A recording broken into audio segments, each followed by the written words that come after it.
What up, Fight World? It's your boy Ego, and I'm back with some more boxing. Now, it's been a minute since I've done one of these, an episode of this. This is my segment, Ego's Matchmakers, and I've been extremely busy trying to bring new content to you guys, working on some different things, some things I can't really reveal right now, and just steady working on edits and stuff like that. So, a lot of new stuff coming, but I wanted to do another episode. I got to get back in the swing of some of the segments that I was doing, get you guys some polls and different things like that. So Matchmakers, the premise is very simple. I play Matchmaker. If I was in the position, Golden Boy or whatever, I talk about a card that I would put together. And this is one of them. And I'm going to break it down. So it's Danny Garcia versus Amir Khan Part 2 at 147. And on the undercard, you have Adrien Broner versus Adrien Broner. So I'll start with the undercard. And some of you guys might be thinking this is a joke, but I'm dead fucking serious. Andre Berto versus Adrien Broner, as you guys can see in the graphic I did. AB versus AB. I don't know. I think it has a cool title.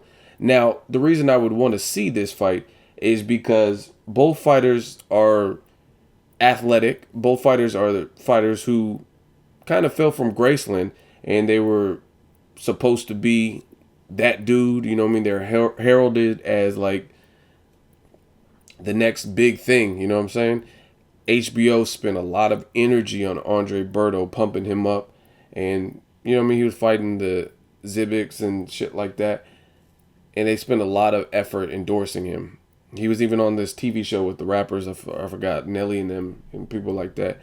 And Adrien Broner, kind of same thing. He spent some time over there at HBO. They hyped him up. And they were telling you this is the dude to watch for. And they put a lot of marketing behind him. Then he moved over to Showtime. He also marketed himself, and since then he got his ass beat, motherfucking monkey ass beat by Marcos Maidana. And to me, he looked cool against Carlos Molina.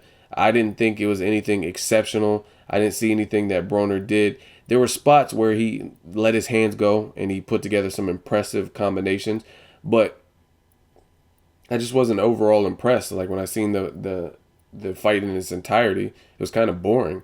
And I didn't really see Adrien Broner. You're supposed to, based on the level of competition you have in front of you, that's going to determine how successful you look. And he was in there with the light puncher, someone who's a career 135 pounder, someone who Amir Khan ran through, you know what I mean? And he just didn't look that great. He won, convincingly won. I didn't really give Carlos Molina rounds, but just the way he talks and hypes himself up, you would think he would do better. Now, the reason I would want to see this undercard is because, again, you got two prominent known names, Berto and Broner, with the same acronym for their names and stuff. And they're both athletic. And, again, they're fighters who they're on the comeback trail. And Broner, he was fighting at welterweight. He moved up early and fought at welterweight. This fight could take place at welterweight or possibly even a catchweight in the middle, like, you know what I mean, like a 145 or something like that, just depending on what Berto can make. And I would want to see it, you know what I mean? We need to see in boxing, in general, we have too many belts. We need to see who the fuck is who is who, and, you know what I mean, start like hashing it out basically and start weeding out. Berto, he's had some slip ups, so this to me is a make or break fight for both of these guys, and it'll determine who wants to stay around and extend their career. Andre Berto, he came out like doing his best Mayweather impression, came out with this dumbass shoulder roll, and Robert Guerrero mauled him. And then since, we've seen other people look better against Robert Guerrero. Guys like Kamagai look better than Andre Berto for the, you know what I mean, for the entire fight. If you look at the duration, Kamagai had Guerrero's eye fucked up. Berto did too, but it was towards the end. Like, Berto seemed like shook in the beginning because he wasn't expecting to get mugged by Robert Guerrero, and it took a while for him to settle in. Both guys, to me, have showed heart. I think in the Guerrero fight, Berto showed a ton of heart. He could have gave up because he was getting like annihilated in those first rounds, and he got knocked down. He could have just quit. His eyes were swelling up, couldn't see. So he definitely showed heart. Broner, whether you love him or hate him, also shows heart. He showed heart in the fight with Marcos Maidana. Again, getting knocked down twice and continuing. That takes a lot. You know what I mean? When the odds are against you and you're already dealt with adversity, it's easy for a weak-minded person or the average person even to just want to give up. So AB versus AB, I think it's kind of a make or break fight, and we'll see who really wants to be a champion again. You know what I'm saying? And I think this is a good telling fight because if Broner can't beat Berto, who Jesus Soto Caras beat, then he doesn't really have a career at welterweight. You know what I'm saying? Like, you can't beat him or look good, and guys like Soto Caras who can't beat Keith Thurman, couldn't beat Marcos Maidana, are able to beat Berto, then Broner, you know what I'm saying? I don't really know if he'll ever be a champion again. Same thing with Berto. If Berto can't beat Broner, then I don't know. I don't know where he really goes from there. And in the main event, Danny Garcia versus Amir Khan. Now, this is a given fight. I think it's a fight we should see. Danny Garcia is complaining about making 140, or not complaining. He just says he wants to move up or whatever. So move up and get a good rematch. The public will pay for this. Amir Khan has a newfound game plan, if you will, with Virgil Hunter. And it took a while to break in that style. And it looks like he's becoming more comfortable. This is his third fight, or his last fight was his third fight with Virgil Hunter. He had the fight with Carlos Molina, then Julio Diaz, and I believe Luis Collazo. And the third one was the charm because he looked the best out of all of those fights, to me, against Collazo, given the level of competition.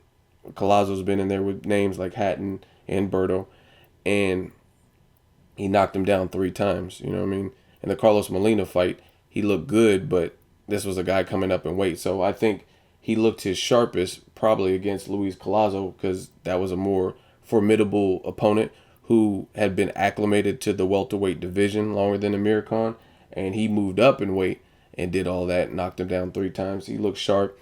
Some people complain that he clinched too much, but again, Virgil Hunter's trying to make him make more educated decisions when he's hurt.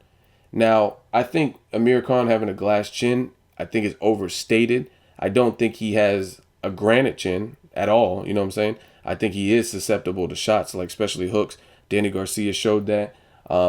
Even dating back to his fight with Willie Lemond or whatever the dude's name is, he was hurt severely in that. So that shows that shots bother him. You know what I'm saying? More so than other people. I've seen other fighters, elite fighters, and it takes a special fighter to hurt them. You know what I mean? Like a Tommy Hearns or whatnot. Just anybody, Willie Lemond and shit ain't going to hurt Tommy Hearns. You know what I mean? If they were in the same weight division, it's going to take Marvin Hagler to hurt Tommy Hearns, kind of thing.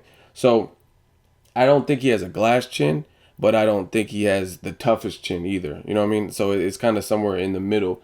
But one thing you cannot deny about Amir Khan, that motherfucker has heart. You know what I mean? From any fight that I've seen, he has the fighter mentality. He has the fighter instinct. And to a fault. Sometimes he shouldn't be trying to fight. You know what I mean? You're hurt and you're trying to fight. But look at the fight with Willie Lemond. Look at the fight with Marcos Maidana. Even the Danny Garcia fight as pictured. He was hurt in all those fights. And guess what? He actually came back and won the Willie Lemond fight. He won the Marcos Maidana fight, hurt or not hurt in those later rounds. And then he lost the Danny Garcia fight. But, I mean, that shows that true grit. And I love to see that in a fighter, someone who can battle adversity, and they at least try, you know what I mean? I think him with Virgil Hunter, at first, I was kind of shaky on it because I think by nature, Amir Khan's style is better suited for how he was fighting with Freddie Roach. Just offensive-minded, overwhelm you, and just constant leather hitting your face, and you get overwhelmed. But there's danger in that style for Amir Khan because, again, he doesn't have the sturdiest chin. So he's always going to be, you know what I mean, one shot away from possibly getting wounded or on unstable legs. And that's kind of what makes him exciting because you know what he brings to the table, but you also know his weaknesses. And I think other fighters feel they know their weaknesses. Now, as far as why I want to see this fight, Danny Garcia looks suspect as hell against Mauricio Herrera at 140. Amir Khan is reinventing himself, if you will, and look good at 147. So if they went up in weight, if Danny Garcia moved up in weight, I really want to see how this rematch would look at 147, because Mauricio Herrera kind of exposed what Danny Garcia is susceptible. So it's like at this point, everything is out on the table for both fighters. We know what troubles Danny Garcia, that fucking jab. Now, who can box the shit out of you? Amir Khan. He has long arms. He has a big frame. He looked good. He filled into the 147. And he also said the reason he was taking shots and they were hurting him and affecting him as much is he said he was killing himself to make weight. Now, I can't really call a fighter a liar. I still think he has potential soft chin or whatever, not glass chin. You know what I mean? It's not like Seth Mitchell or something, because Seth Mitchell gets knocked out. Amir Khan gets hurt. You know what I mean? There's a difference. So I think a glass chin would be more something like Juanma Lopez now or Seth Mitchell in his respective division, because those guys get actually stopped. Like it's done. You know what I mean? They can't even get back up. Amir Khan at least tries and at least gets back up and shit like that, even when hurt.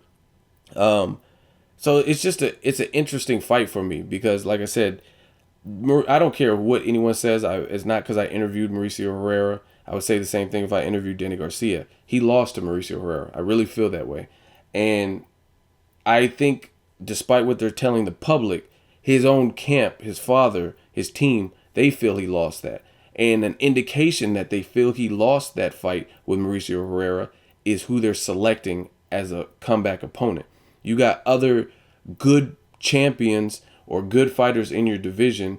John Molina Jr.'s, you got Lucas Matisse rematch, you got Lamont Peterson, who has a belt, you even have Hank Lundy, you have Victor Postal. There's good fighters, Chris Algieri, they're good fighters at 140, and you bypass all of them to fight Rod Salka. So to me, that's a telltale sign that they're not confident, and they're kind of trying to go back to the drawing board with Danny Garcia, kind of work out some kinks, build his confidence back after the Mauricio Herrera fight. So to me, this is a very, very intriguing rematch, because you kind of have that crescendo and one person's going to have to rise to the occasion. Amir Khan, we know what his weaknesses are, but he looked good in his last fight at 147. So he's one step ahead of Danny Garcia in terms of acclimating to the new division. Danny Garcia would be moving up, which he said he was going to do anyway. And you have to keep in mind, Amir Khan was blitzing Danny Garcia in those first 2 rounds or whatever. First really 3 rounds before he got clipped. So now Amir Khan getting a second crack at it, knowing he has a new trainer and kind of knowing what got him clapped up the first time, he might try to outbox the shit out of him, and you know what I mean, and then just use his tools in a more efficient fashion. So I really want to see this rematch personally. And the Mauricio Herrera fight, even though Amir Khan wasn't in it, that should have given him confidence in potentially beating Danny Garcia. But I like Danny Garcia a lot, and he shows heart as well, and you can't count him out, because I think he's, even with the Mauricio Herrera loss, it's the style. And you know, some of it could have come from underestimating Mauricio Herrera, because they probably looked at it like, oh, it's a homecoming. This is my fight in Puerto Rico. The stage is set for me. Kareem Mayfield beat him, and Danny Garcia probably feels he's better than Kareem Mayfield. He could be like, oh, Mike Alvarado beat him. I'm better than Mike Alvarado. And sometimes when you're feeling yourself, you set yourself up, because you don't know what other fighters had to go through to beat these people, like the Alvarados or the Ruslan Provodnikovs. So you could feel you're better, but you know what I mean? Mauricio Herrera was probably at a point where he's like, I'm not trying to get lost, you know what I mean, in the rapture, just caught up in the rapture and where people forget about me. And he went and showed his ass, and I think he won that fight. So this is my fight card. Let me know what you guys think. Do you hate it? Do you love it? That's really all I got to say. Make sure you like the video. As always, hate, comment, or subscribe. Till next video, it's Ego signing off.